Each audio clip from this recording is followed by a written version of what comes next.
Apple guy, I'm so happy you were wrong. I can't believe that I found someone this amazing. What she brings out of me is... It's a beautiful day outside, but I'm choosing to use the treadmill inside just to make sure I can control the variables that I want to control. It's just a walking workout today.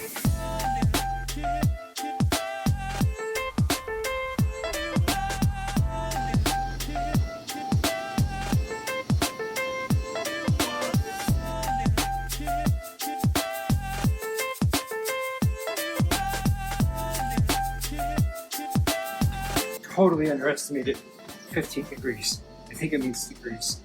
Wow.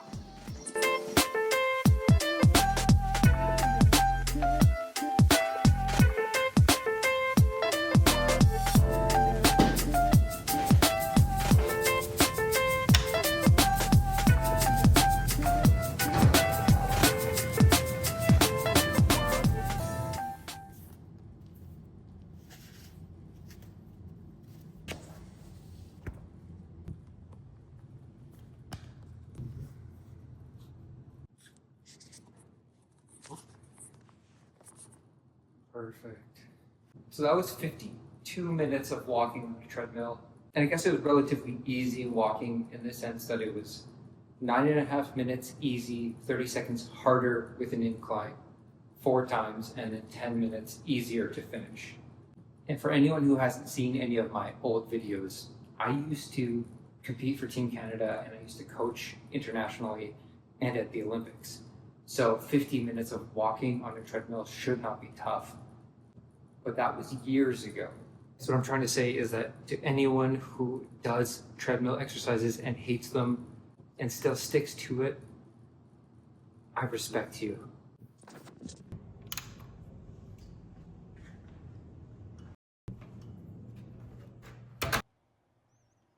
Really dirty.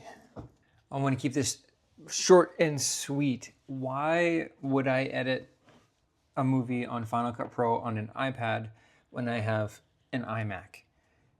Valid question. The whole reason I want to edit videos, period, is to be able to document a trip that we're going on in 2 weeks. I can't take an iMac with me.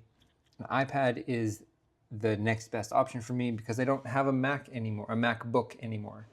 This is an iPad Air 5th generation. What are the stats? I bought this years ago for school. So this is an iPad Air 5th generation, 64 gig capacity M1 chip. I was actually lied to by the guy at Apple when I talked to him, asking if I could edit 4K footage on an iPad. He said yes. And then I asked, can I edit with an external hard drive?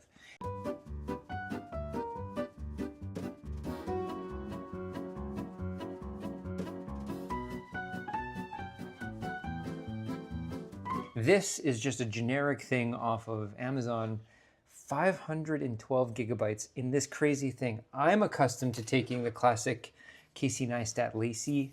I've just taken these off of them.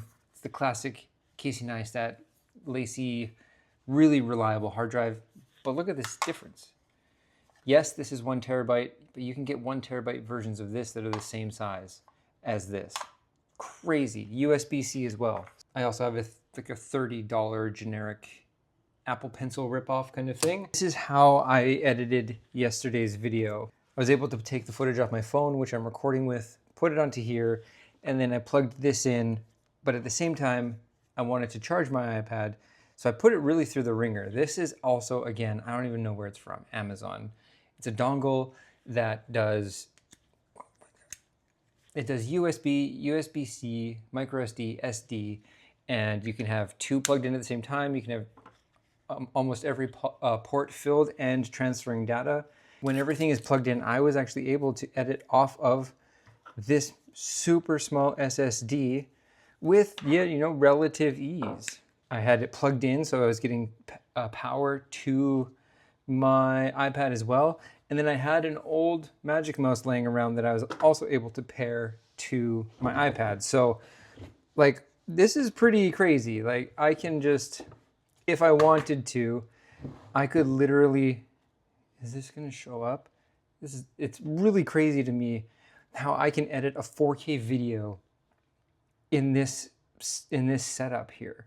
I have the entire library for Final Cut Pro stored on here. So nothing is actually on my iPad. Like I said, this is a 64 gigabyte iPad. It's already almost full with massage related things.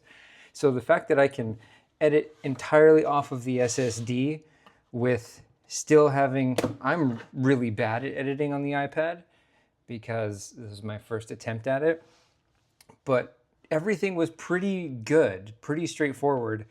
I have two things I really like about it and two things that I really dislike about it. And so that's all I want to share in this video because I by no means am an expert. I have literally edited one video on here. So I'm going to start with the things that I dislike because they're pretty big. The first one is the interface is nice for what the iPad real estate is, but things can be kind of hidden. And it took me, I had to search on Google.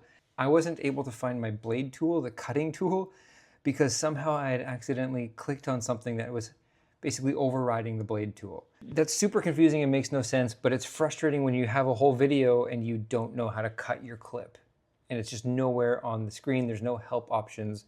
So I didn't like that. I found it eventually, but it's very limited in terms of cut, shorten, extend, very simple editing, which is okay for me, but if you want to do something more elaborate, this might not be the best. And then probably my biggest complaint overall, the thing that really, really sucks is the soundtracks. It's cool that they're kind of like moldable, and if you extend the clip, it will lengthen the song, and if you shorten it, it'll shorten it, but it also shortens it short of the end of your clip, so it naturally fades out at the end, and I don't want that. And so it's very annoying to have to slowly and incrementally extend your audio clip just to get the ending where you want it to be. Plus all the songs suck. I was really annoyed, and I didn't actually think that you could put your own music in to the iPad. I found out that you can, but it's again another step that I wasn't excited for. So now on my trip, I have to figure out what I'm going to do. Am I going to just download a bunch of songs that potentially could work with my licensing website that I use and just have them on the folder? Really dislike the music setup and the way they have the soundtrack set up. Two things that I really like though are the fact that I can use this third-party Apple Pencil ripoff and write on the screen, and it's really fast, it's really intuitive, and it's really, really cool. You can change how long it takes for that writing to come onto the screen and to go off, or you can turn that off entirely so it just appears. But it was really fun and really easy. It is a bit challenging because you can't quite like sense timing as you're doing it, so it's kind of guesswork. I'm sure I would get better at it the more I did it, but I really, really enjoyed that. I would love to be able to do this on like a magnetic mask. I don't know if I can do that at all yet or not because I haven't explored anything. Apple Pencil, you don't need an Apple Pencil is what I'm trying to say. You'd lose some of the hover features that the Apple Pencil does have, where it's proximity to the screen. If you know, you know. If you don't, doesn't matter. The pen works great. The pencil worked great, and it was fun. And the last thing that I really liked was that the Apple guy was wrong, and in the best way possible, he was wrong. He said that my M1 my M1 iPad Air wouldn't have the ability to edit off of an SSD, and that almost completely tanked my plans to document our trip because I don't have a MacBook Pro anymore.